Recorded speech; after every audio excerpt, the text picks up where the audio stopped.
Good day to you. If any of you have been fortunate enough, as I have been, to travel and see other countries, you're well aware that media around the world differ significantly. I can remember the time that I was with my friend at a Swedish gas station filling up with gas, and the radio was playing outside on some speakers, and an American song came on, and the song had these lyrics: I'm driving around in my car, and I look so fucking good. And I listened to that and I thought, wow, that would be a crime in the United States. Is Sweden just doing that because people will not know what the profanity was because it's a foreign language, or did they really know? They really know because Swedes speak English. And so it was just one tiny example of how media from around the world have different laws in place regarding obscenity, in this case, Sweden. And so that's what our final chapter is on. It's on global media. And I have to say, I'm not happy with how the chapter started out. It starts out with a lot of really bleak stuff about threats around the world and how media are captive to people that don't have good intentions.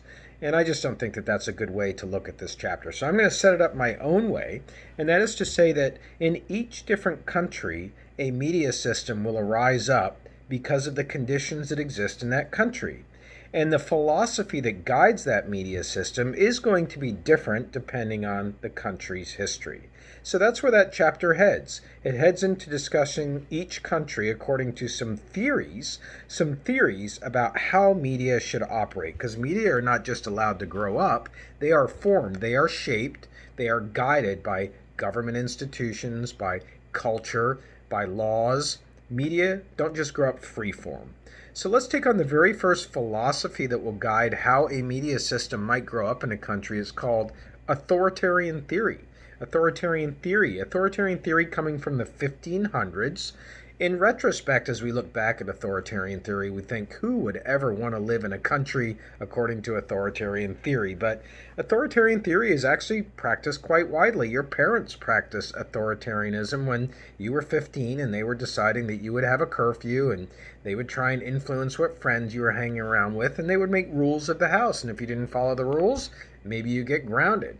That's authoritarianism. It's similar to the way that authoritarian theory operates on a global media stage, because it's all about how there is a ruler who is probably got a religious connection to God, could be a king, could be a military commander, could be a priest, and that ruler has more wisdom than the rest of society, and so the rest of society relies on that ruler. And that's the way that authoritarian theory operates in countries that have authoritarianism guiding their media system, where the media are servants of the government, and the government is run by the ruler. The media are servants, and the media do not question the government. The media are to do exactly what the government wants. And the reason that you have authoritarianism, usually, is because the country in which it grows up in feels vulnerable. It's vulnerable to poverty. It's vulnerable to invasions from outside countries. It's vulnerable to internal strife within the country. It's vulnerable to a lot of things that make it kind of scary to live in that country. The country may fall, so authoritarian measures are put into place. You can read more about authoritarianism and how people are controlled by authoritarianism in the chapter. We're going to move on to the next theory of how media should operate, though, and that's the libertarian theory. Libertarian theory is probably the theory that guides the way that media are set up in the United States more than any other theory, although most countries have two or more theories operating in their media system. It's not like one theory is one country. They blend. And so it's really more important to look at which theory is more predominant in a country than other theories. And in the US, you can say that libertarianism is probably more predominant. It grew up in the 1600s and the 1700s, and it was a reaction to authoritarianism. And it said that, media should not belong to the government. Media should be a separate institution. And the reason for that is because people can be moral. They can make their own choices according to their own individual codes that is, good decisions. And so people are moral, and they can know the difference between truth and falsehoods. And so don't try to restrict the media. People will be able to judge that for their own. Now, going along with libertarianism is capitalism.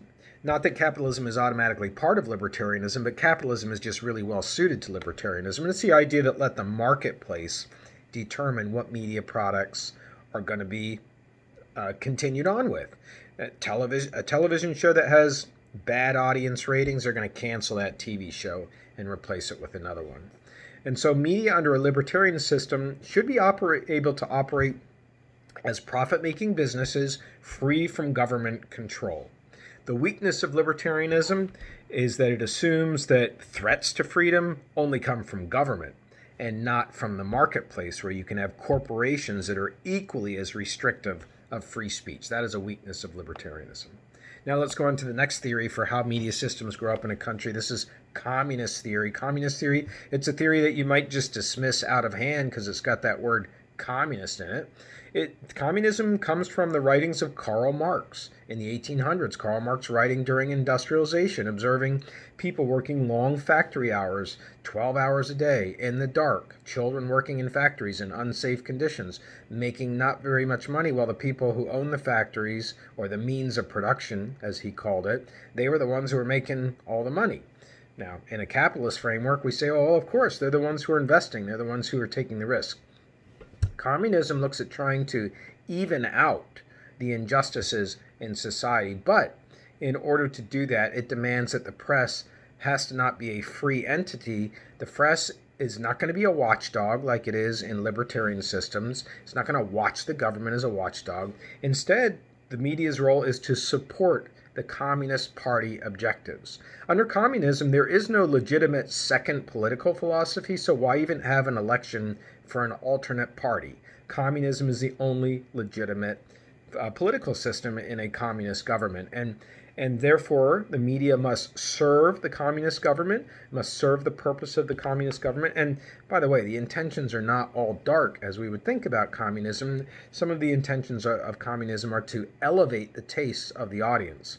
So in communist countries like China, and Soviet Union doesn't call itself communist, Russia doesn't call itself communist, but it still has communist tendencies, you will find that the government is actually forcing media to broadcast programs that have enlightenment to them. So you're going to have opera, you're going to have symphony, you're going to have high art, fine art. This is going to be part of media content because the government insists that not everybody is going to be watching the Kardashians, so to speak. Now we're going to move on to the next theory, also operating in the United States. It's one that you will recognize. It's social responsibility theory. We talked about that as an ethical philosophy during last class as well. Social responsibility grew out of libertarian philosophy. It was founded by that Hutchins Commission. Remember the Hutchins Commission that we talked about in our last class? And it grew out of a concern that media were controlled by corporate interests, and therefore public dialogue can be debased, when it gets coarse, when it comes down to a level of fighting, because in a system with corporations, it's all about competition. So this TV program is competing for a bigger audience with the next TV program, and it leads to sensationalism and a debasing of the content.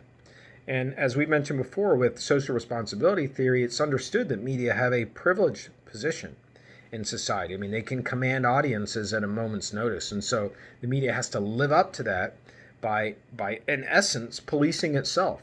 That's what goes on in social responsibility theory. It's kind of like a referee in a football game where the rules are established for how to play, the teams are put on the field, and if one of the teams violates one of the rules, the yellow flag comes out. That would be social responsibility. That's the only time the government is supposed to get involved in social responsibility theory, is when the rules that both parties have agreed to are not being followed. Otherwise, the government is supposed to stay to the side.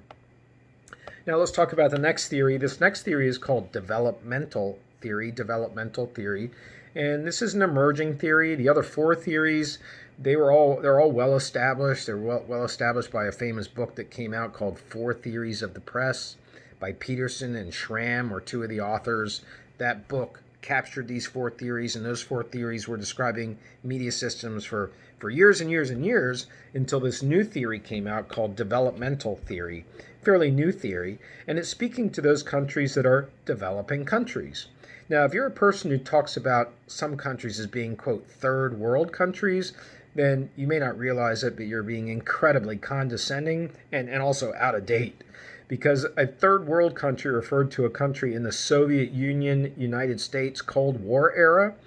A third world country was that those countries that were not aligned with the United States, they would be first world countries. For example, Canada would be aligned with the United States. Second world countries were countries like Poland that were aligned with the Soviet Union. Third world countries were those countries that were so small and tiny they couldn't afford to align with anybody, because if they did and the other side became stronger, they would be vulnerable. So they just go with the flow, so to speak. But yeah, a third world country doesn't even make it into the second world. So that's demeaning. Today we refer to countries that are small, that are struggling, that are having a hard time feeding themselves or dealing with poverty or disease. We call those developing countries. And this philosophy speaks to that. It says in a developing country, a media system should grow up in which there is a relationship where the government needs the media and the media need the government. The government needs the media to help inform the public about hygiene. In Africa, many young females don't use underarm deodorant. It's not part of their tribal heritage. And so media programs are trying to get females to do that as part of practicing body hygiene. That's the role of media in a developing country, to assist the government, to help get word out, and to also help catch corruption. But media need the government to be open. Media need the government to provide access to information. Media need the government to fund the startup capital that's needed to buy all the equipment to start a TV station or a radio station or a newspaper or a website. And so in a developmental country, it's much more about both of these entities working together, government and media, so that the country itself does not fail. Now we come to our last philosophy. It's called democratic participant philosophy, also a newer philosophy. This one got its start in the United States. It's all about citizens participating in a national dialogue. That's what it's about, where average citizens are taking to media and they are producing content that is causing a dialogue. In the old days, before the internet, before cell phones, it was big media companies that would control the flow of information through the media. And so you had to get an agent. If you were an actor, you had to land a role. And if you were lucky, you'd sign a contract. And ABC, CBS, NBC, or a movie studio, or Google, they would employ you, and they're going to produce the media content. But today, you can go on YouTube, you can go on FaceTime, you can go on Facebook Live, you can go on your whatever texting app you have, you can go on whatever social media platform that you have, and you can create content. You can become an Instagram model if you want to. You can become a YouTube performer if you want to, and potentially get access to lots of people. And that's what the democratic participant theory is all about, is that everybody is participating in the media, and the average person gets to have a voice in what's going on. Because again, similar to social responsibility theory, when corporations decide what the talk is about, the talk is going to favor the corporate interests. All right, so now we're going to go on to media standards around the world. And I'm going to let you do the reading for this for the most part. It can become very anecdotal. This part of the chapter first covers Canada and Western Europe. It calls those areas liberal democracies. Liberal is not used in the way that we think of it today, meaning liberal in terms of politically liberal. Liberal means free from government, libertarian approach, in essence. So Canada, Western Europe fit into those categories. And you can find each area of the world that's talked about during this section has its own idiosyncrasies. Like Canada, for example, is the second biggest country in the world, but it's got a really sparsely populated. So you have these little pockets of people spread out, especially amongst icy regions, and those people are needing media to stay connected, and so the government funds public service media getting out to these people, similar to what the United States did with the public broadcasting system getting out to people living in the Midwest. You can read about Western Europe and Canada. You can read about Danish cartoons that depicted the Muslim religion in an unflattering way. They did a parody of the religion, and it caused a lot of dissension in Europe, a lot of protests, and people were killed as a result of the strife that was created. And it demonstrates above all else that you can have a free and liberal system of media operation, but it doesn't mean that you're free from harm from groups that take offense at media content. Another area that's talked about is Central and Latin America. You can read about that. Brazil and Mexico are the two biggest players in Latin America in terms of producing media content. It's an interesting part of the world, Latin America, because there's really only two languages compared with Europe, which has dozens of languages, and in the United States we have two languages. But in South and Central America, it's all about Spanish and Portuguese, which makes it easier for media to cross country borders, right, and go around because people can understand the content for the most part. Journalists in Latin America do tend to face more threats than in other areas of the world. The chapter also talks about Islamic countries and the Middle East. And in general, countries that are in the Middle East are very controlling of the media. The media are controlled heavily by the government. There's a lot of authoritarianism. Syria is a country that's one of the most dangerous countries in the world, not just generally speaking for violence, but also for reporters. There are stories, and again, I think the chapter is doing too much to scare people about the Middle East in this textbook, but there's a lot of stories about terrorism and using the media to hold people hostage. I mean, it happened, it's factual, but it does not necessarily describe, for example, the beauty of Lebanon, where you can go skiing in the morning and go to the beaches in the afternoon. Yeah, that's Lebanon. The biggest media news source that is perceived as an objective news source comes from, or the biggest news source that's an objective news source in the Middle East is Al Jazeera. Al Jazeera is a TV network. It's located in the country of Qatar. I don't know if you know that country. It's a strange spelling. It's Qatar. There's no U in that word, Qatar. And Al Jazeera is like a CNN that comes out of there. All right, so the book talks about that area. The book also talks about Africa. The chapter discusses Africa. Most countries are developing countries in Africa. I've been to Ghana, Africa, the former Ivory Coast, and named after how it was pillaged first for ivory and then secondly for slaves. Ghana has the English-speaking language as its main language because Britain colonized Ghana, but it's a very tribal society. I was on the beach and there was no sanitation. Trash was washing in and out of the sea. It's part of Western culture that's come to Ghana. People are happy to buy the products wrapped in plastic and processed goods, but if they don't have a sanitation system, they're going to have problems of pollution like they do in Ghana. So this is just one example of the struggle that developing nations face, and that would be a great example of how media content can educate the public that you cannot throw away plastic cups and plastic bottles. They don't go into the ground. You have to find a way to recycle them. So in Ghana also, we have a lot of tribal languages that do not have a written form. They are only oral languages. So that right away rules out newspapers and websites. And it virtually makes radio the most important medium in Africa. Next up in the chapter is discussed Russia and the former Soviet republics. And we know that already that communism has a strong place in the thought process of how media are established. Vladimir Putin, the president, has a lot of control over appointing editors and producers for media companies, so he controls that. And the government itself has investments in the major TV networks. The government owns part of those TV networks. And so there's not a lot of freedom in former Soviet Union or current day Russian media because so much of the process of appointing people and creating the content has to go through the government, and specifically Vladimir Putin. The chapter next goes on to talk about Asia. Asia, it's almost impossible to use that word and think of a single entity because Asia as an area of the world has so much diversity in and of itself. I mean, China is so different from Japan, is so different from Vietnam. I've been to China, and I found many of the things that are talked about in the chapter to be very, very true here. Broadcasters in Asia are expected to support economic and social development.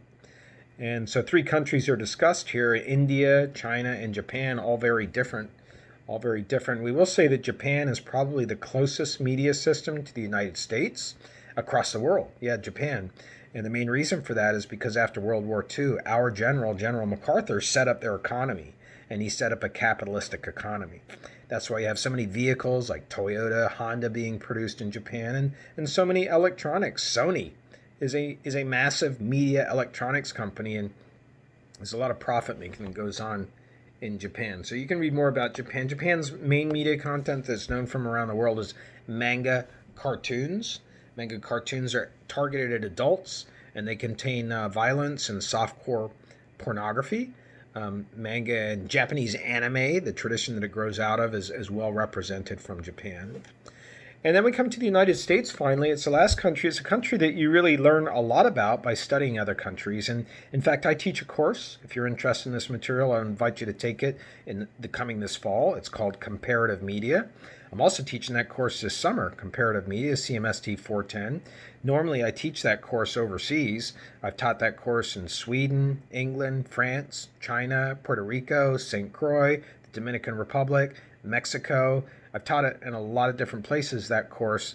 I'm trying to teach it this summer in Mexico, but with the pandemic, who knows? But at any rate, that's what we study in this course, Comparative Media. We study how media are different from around the world. And often what we learn more about, more than any other country, is the United States, because we discover that the United States is actually a very insular country when it comes to media content. It's not that different from China.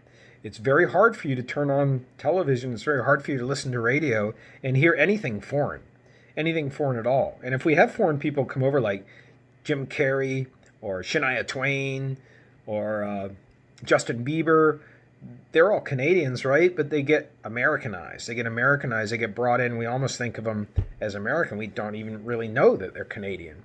And that's because our country is not stopping foreign media content from coming in because we perceive that it's going to degrade our values, which is what happens in China. China doesn't allow foreign content coming in that's going to have a lot of violence in it or marriage infidelity or sexual situations. China doesn't allow that content to come in. The government doesn't allow it. Well, in our country, we also have foreign content not coming in, but it's for a different reason. It's because the corporations that are in charge of the media in this country, the big TV networks, that Google's, all the companies we've talked about, they don't want foreign competition coming in. They want their own media content to be the content that's chosen by audiences. So profit making right there, the capitalist system, the libertarian system, actually, ironically, lays out the United States in a very similar way to China in terms of being an open media system. And just so you know, if I go to France, if I go to England, I'm going to be able to see dozens of American television shows on their TV at night, every single night on broadcast TV, as well as shows from Italy, Greece, Poland, all over the place. And you'll find that that's more typical around the rest of the world rather than the model that we have in the U.S., which is almost everything American. And part of that is because we are a patriotic people, and some people just won't take in foreign content because they consider it not to be patriotic. So there you have it. We've now wrapped up our last chapter for the class. We've wrapped up the course, Intro to Mass Media. I hope you've enjoyed your time in this course. If you find that you want to make comments on the course, please go to Rate My Professors. Consider going to Rate My Professors and make comments. I was raked over the coals, so to speak, for the last time that I taught this course, and I still took some of the comments that were made and made some adjustments for this class. If you feel that they benefited you, or even if you don't, if you just want to make any comments at all, please consider going to Rate My Professors and adding that. And finally, I just want to say if there's anything that I can do to help you as a chairperson of the Department of Communication, if you're interested in a minor in our department, which is only 18 credits, or double majoring, we have 4 concentrations. We have broadcasting, we have public relations, we have media studies, and we have public communication and advocacy.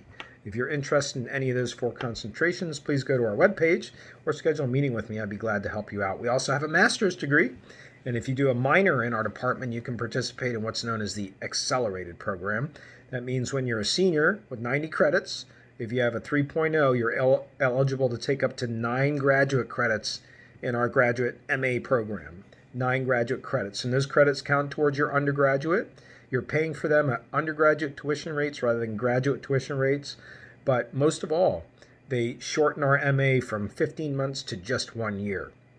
So even if you're in a different major and you're interested in a master's degree, if you want to swing over and pick up our minor, it gives you a chance to do that accelerated program.